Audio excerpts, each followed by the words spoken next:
Good afternoon.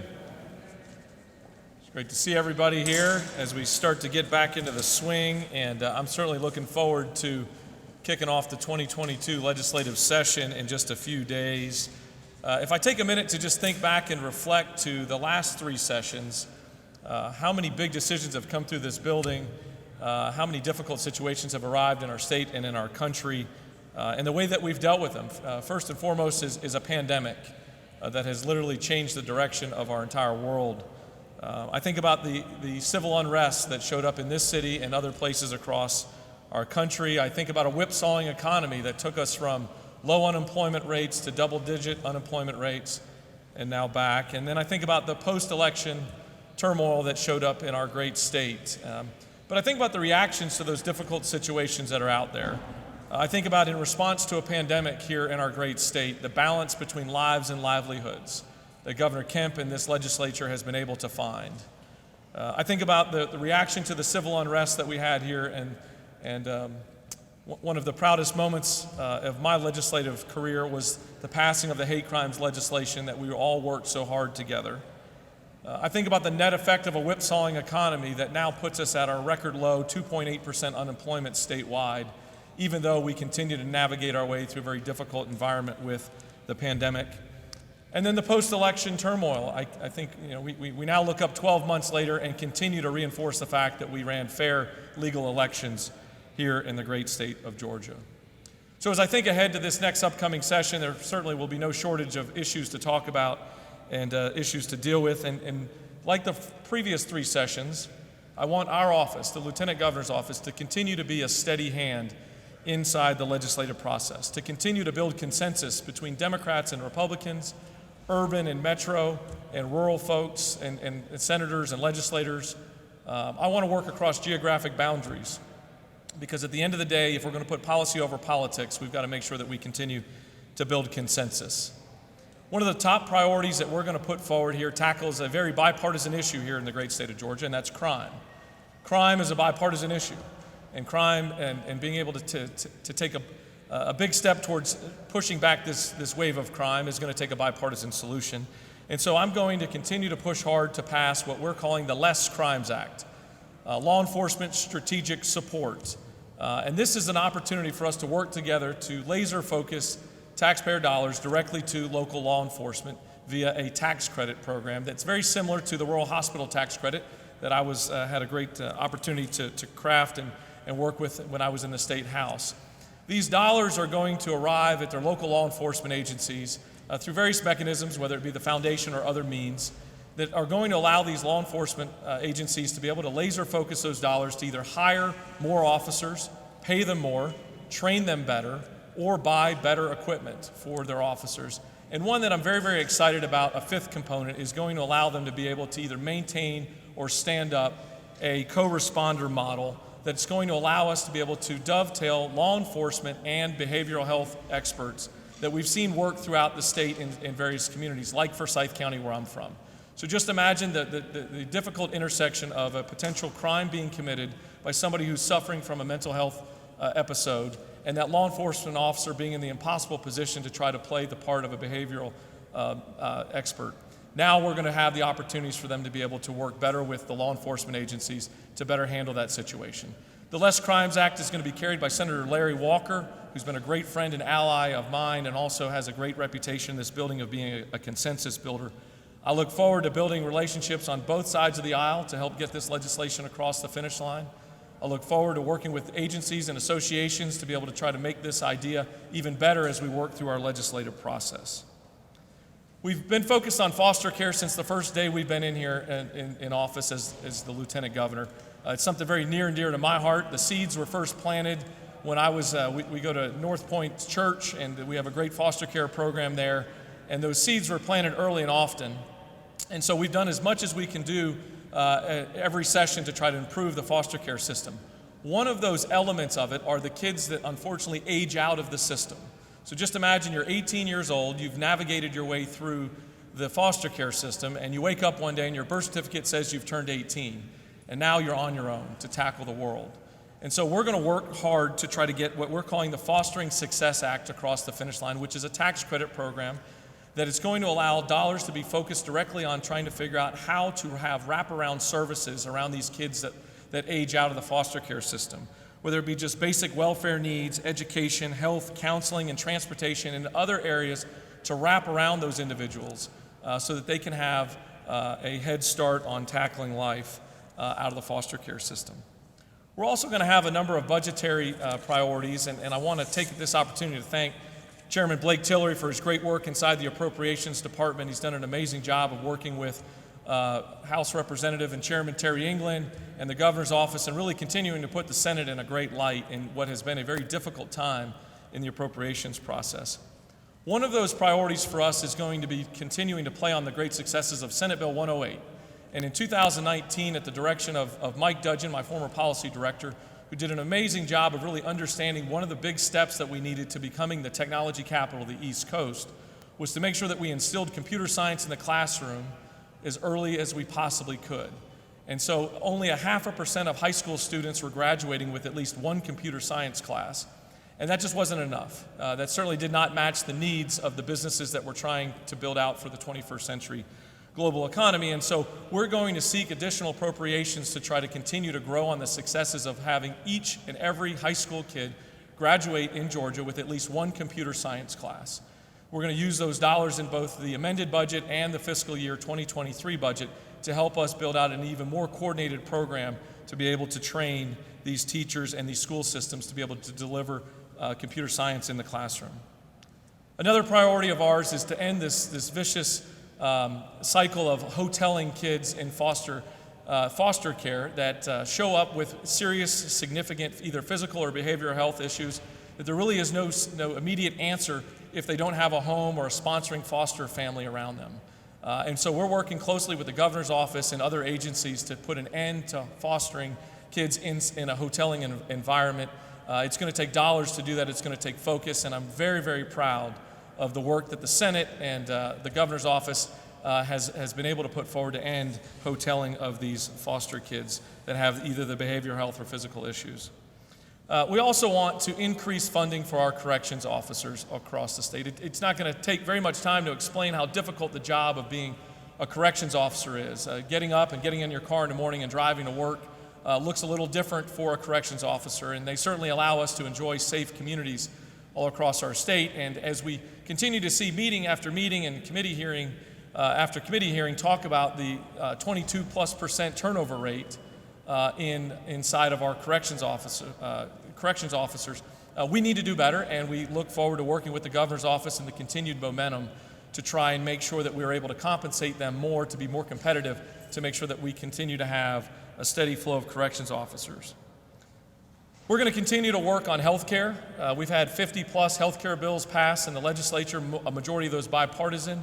The pandemic has certainly shaped and altered the way that we deliver health care in our state, and we're going to continue to look for opportunities to improve the way we deliver health care. And for far too long, health care has been a partisan issue. And at the end of the day, Democrats and Republicans both agree on this top two issues why we need to improve health care. One is we need better access, and we need more affordable health care.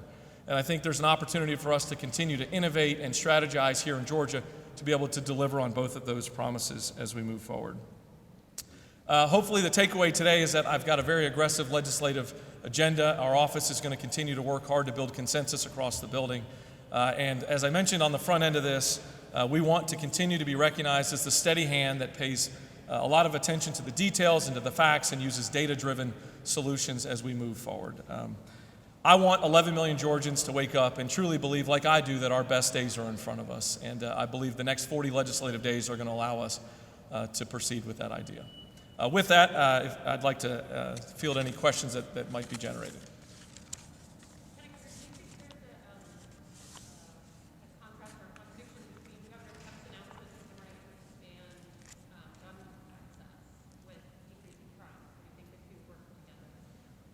Certainly there's an opportunity for them to work together. I have been in this building almost 10 years now as a state representative and now as lieutenant governor. You'd be hard-pressed to find anybody that's probably supported the Second Amendment more than I have. I know that the constitutional carry narrative has been played out over the last 10 years in different forms and fashions with legislation. And so I think it's a worthy conversation to have, but it's all about the details and it's about how we deliver it.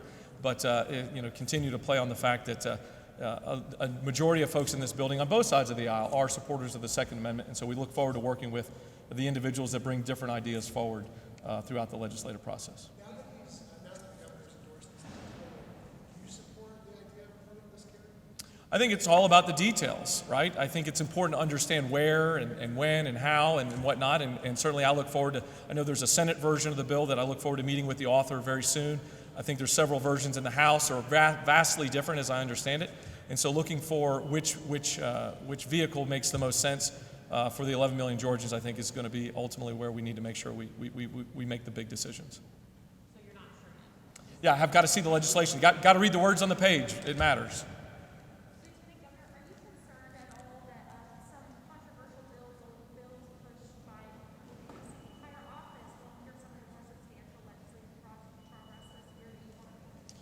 Certainly always concerned about folks that deliver legislation into this body only for political purposes and for headlines. That certainly is not a healthy place, I believe, to make laws. I believe it creates a divide, but I'm going to focus hard on making sure that we pass legislation that matters and it positively moves the ball forward, improves the way we deliver education, healthcare, transportation, that we spend taxpayers' dollars wisely. Those are still going to continue to be tenets of our office and hopefully be priorities of the Senate. Can you talk a little bit more about what you think needs to be done still on election reform? Either needs to be done or doesn't need to be done? Have you all finished your work in your opinion? Yeah, so certainly I've had a lot to say about the post-election. I think from a political perspective, I think we should be done talking about the 2020 election cycle and we should move forward. I think politically that makes the most sense, that builds the most consensus. That election has been litigated, relitigated, and I think it's time to move on. I think the work that we've done in the building, the hidden story last year was a majority of what was in Senate Bill 202 was bipartisan efforts. The individual efforts of that were bipartisan, and certainly our office passed 4 bills that all 4 were bipartisan in one way, shape, or form. I think it's time to let what's been done marinate. I think it's time to allow folks to go understand where we're at with the election process and look forward. Politically, once again, I think it's a mistake to try to relitigate the 2020 election cycle. It was a fair, legal election. We were able to make some improvements and in last year's session, and it's time to move on. You talk about continuing to work on healthcare, but what are your thoughts about expanding Medicaid? Yeah, so I was proud to work with the governor's office and the legislature in the previous sessions where we produced a couple of different waivers that really helped us do a lot of innovative ideas around healthcare and actually expand the way we delivered healthcare. Unfortunately, the Biden administration has put a stop to that, and hopefully they change their mind. I think we're still in a process where they can come back and allow us to take on that waiver and allow us to be able to deliver expanded care. I've spent a lot of time on this. Healthcare has been an area of focus for me as a state representative on that side of the building and now as lieutenant governor on this side of the building. And I have yet to meet a hospital system or an insurance carrier that really feels comfortable only getting paid 80% of the cost of what it is to deliver healthcare. I think it's at the end of the day, patients or citizens that would like to have better healthcare than just Medicaid being delivered. But I think this is an opportunity for us to put partisanship aside, to stop stopping ideas only because a Democrat put their hands on it or because a Republican put their hands on it, and really put at the crosshairs that single mom with a couple of kids and a couple of jobs and really understand how can you help that situation, how can you take that burden off. And a lot of times that's economic prosperity, that's job training, that's skill gaps. There's things that we can do that help other than just deliver Medicaid insurance. And so I think there's an opportunity to continue to build that out. Yes, sir. Oh. Governor, should lawmakers regulate what teachers in Georgia teach students about segregation and slavery and their legacies? Well, certainly I'm a parent, so I come at this perspective with 3 kids that are all going to be products of the public school system, and certainly my wife and I were products of the public school system. My wife and I pay very close attention to the curriculum that's in front of our kids at their schools, and I'm very proud of the work that Forsyth County has done and the education system there.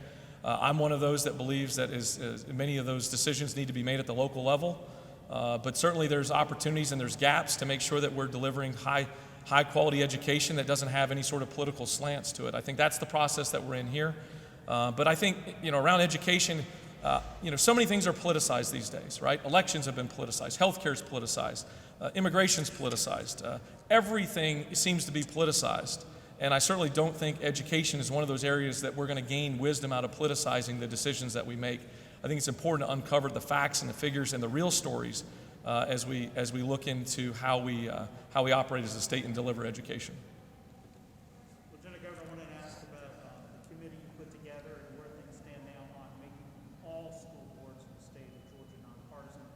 What is your position on that, and then what's the expectation of the session? Yeah, look forward to sitting down with Senator Dixon and getting his full report on. I know he's had a couple of hearings on him. Look forward to sitting down with him next week and understanding where the consensus is on it. Certainly, there's going to be all kinds of varying opinions. We want to look for opportunities to build consensus on it. I do really feel like it was the right step to take coming out of the special session.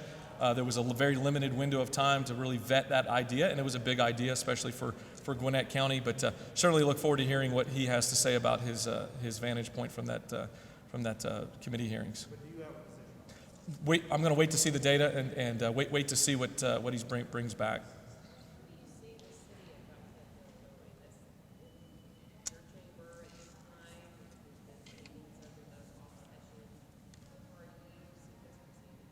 Yeah, I've been pretty outspoken about the fact that, I have yet to see somebody deliver any sort of tangible information to me that says, create the city of Buckhead and crime goes away overnight.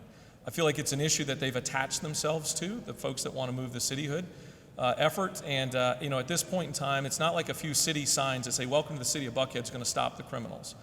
We have a crime problem in Atlanta. We have a crime problem in Georgia. And so I think the opportunities to work with the city of Atlanta to try to stem that crime, to really give them the tools and the resources necessary to be able to combat crime is an important step to take.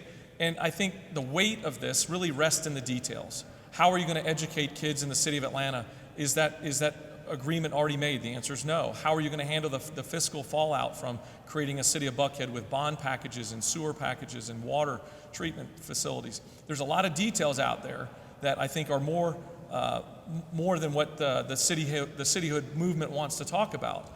Look, I met with Andre Dickens yesterday, very upbeat about how hard he's going to work on fighting crime. He's earned the right to be the mayor of this city, and he certainly, in my opinion, earned the right to go do what he said he was going to do, and that was to significantly stem this wave of crime. And I took him at his word yesterday that this is a priority of his, and I look forward to seeing him execute on that plan. Yeah, I think my position is to make sure that I vet the real facts and figures, that I really bring to light exactly what the weight of a new city would create on the environment here. And if it's just that if it's a cheap sales pitch that vote for the city and your crime problem goes away, all of us know that that's not true. It will take a significant effort bigger than just creating a city of Buckhead to actually stem this incredible wave of crime that we're seeing that quite honestly is affecting everybody's lives and businesses, not just in Buckhead, the outline of Buckhead or the city of Atlanta, but every city and every community across the state.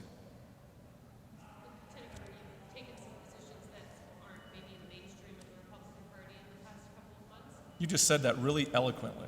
And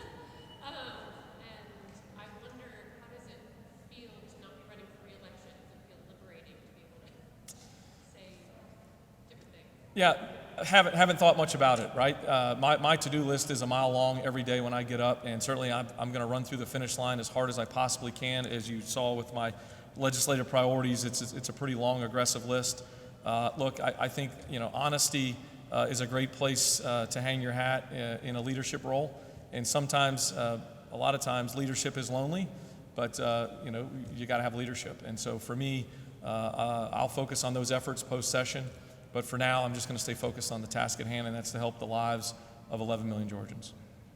Lieutenant Governor, we're still in the grasp of the pandemic, but it seems like COVID legislation isn't the top of mind. Is there something or any legislation appropriations COVID-related that you're looking for?